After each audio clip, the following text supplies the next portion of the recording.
Construction of a wind or solar facility begins within 12 months of July 4th, the date of enactment. The facility can still qualify for both the ITC and or the PTC, even if placed in service after December 31st, 2027. Hi, folks. Welcome back to the podcast. It's Scott DeBroff again, and we're gonna do a quick summary of the current state of where things are with regard to the federal mega bill that includes all the different implications for the investment tax credits and production tax credits for solar and renewable. So we're going to hit the highlights, and I also would suggest that you look at the longer video, or rather the longer podcast that goes into greater detail on all these items. That's being posted, and you'll see that on the website as well. So feel free to tune into that as well to get more detail and an in-depth discussion along with some questions and answers. So important things that took place. The law was passed on July the 4th. Last week, the mega bill includes a number of provisions that are critical.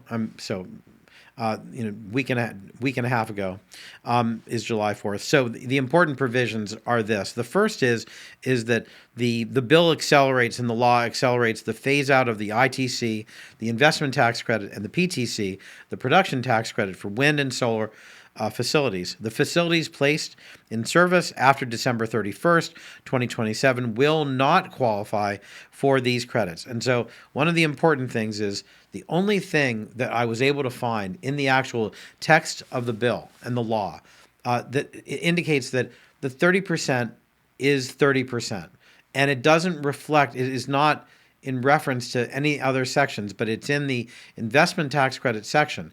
And there's only one reference to 30%. There is no reference to the prior language that was floated and included in both the House and the earlier Senate versions, which suggested that there would be a phase out of the tax credit, but also a phase out of the tax credit years, I would say, but also a phase out of the tax credit percentage over time. It was originally looking to be 2025 would be 30%, 2026 was going to be 60% of 30% at 18%, and 2027 up until the end of 2027, the tax credit would be reduced to 20% of 30%, which is 6%.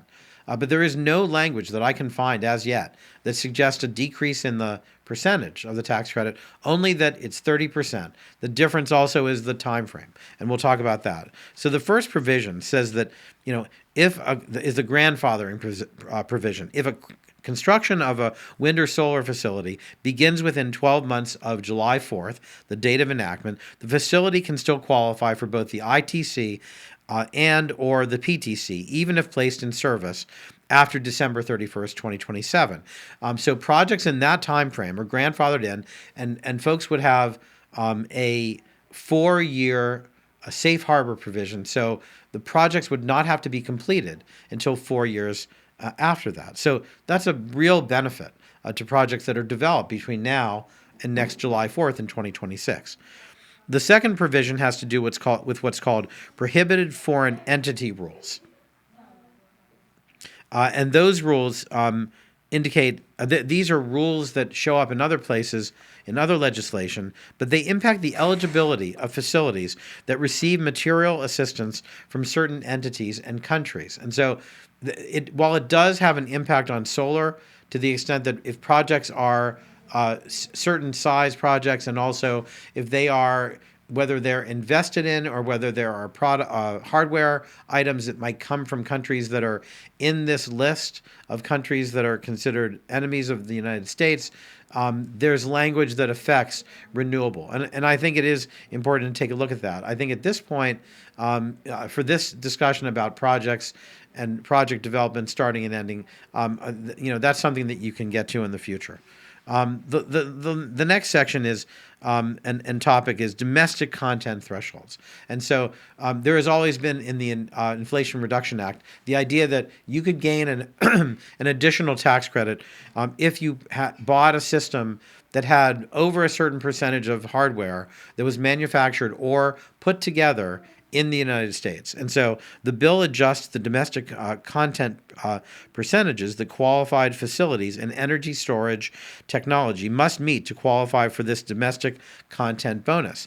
The bonus is still, the tax credit is still an adder of 10%, and it's still available through the life of this legislation, which I think still technically would be qualified both up to, but potentially past December 31st, 2027. So that's an important distinction. So to kind of reiterate these points, the 30% investment tax credit is safe. The first is that, just to repeat, the 30% tax credit is safe. And so, as I said, projects can still claim the full 30% if construction begins within 12 months of the bill's enactment and is placed in service by December 31st, 2027. The idea of what I said earlier, I'm sorry, the idea early starts mean longer timelines. And so, as I indicated, projects that begin construction before or by July 4th, 2026 have up to 4 years to be placed in service and still qualify. And that is this safe harbor provision. That's really critical. So the most important piece to know is do it now. Do a project between July 4th, 2025 and July 4th, 2027. Begin it, and then you have 4 years to complete it. And you still are satisfied the requirements to take the 30% tax credit. That is the biggest message of all. And then finally, late starts equal tight deadlines. If you start a project after July 4th of 2026, that must be fully operational by December 31st, 2027, and or risk losing the ITC altogether. So if you don't make that threshold of 12 months after the legislation was passed, July 4th, 2025 means July 4th, 2026, then you must have the projects in the ground and completed and operational by December 31st, 2027 in order to qualify for the tax credits. So that's very critical. It preserves the tax credits as far as I can tell at that 30%, but the project has to be completed by that time as well.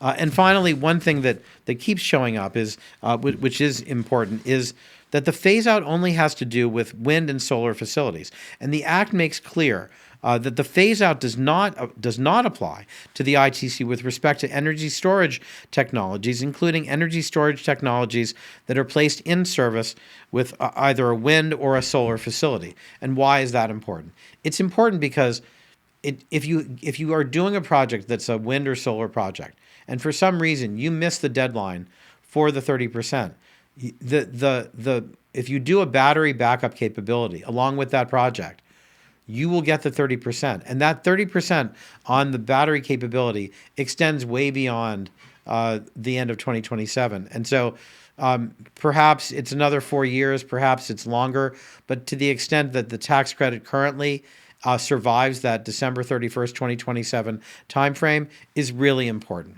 And is available. So that makes a project that's a combination project of a solar or wind project that might miss the 30%, and then a battery capability that's part of that project development that gets the 30%, then there's still advantage to you as an end customer, and there's certainly advantage to the developer who's developing that project. And then just one last thing to say is there were apparently some folks who were in the House of Representatives who were unwilling to sign off on the legislation when it came around to them at the end. And one of the things that they got embedded with a discussion with the president was to allow there to be further guidelines provided through the Department of Treasury with regard to both the construction, but more importantly the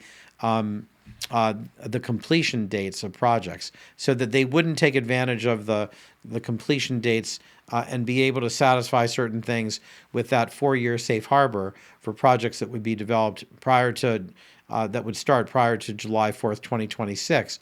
And so, to me, that's folks are trying to get something outside of legislation that they couldn't get within the legislation. And so, to the extent that what's going to happen now is that there will be Treasury guidelines that are being requested within 45 days that will describe a little bit more in detail how these rules about whether it's construction start dates or completion dates. And with project completion dates and projects underway, operational dates, whether we see that in a Treasury bulletin or not. But irrespective of that, those rules would not necessarily impact the existing legislation. From my perspective, you would need additional legislation to correct anything in the legislation that has already been passed.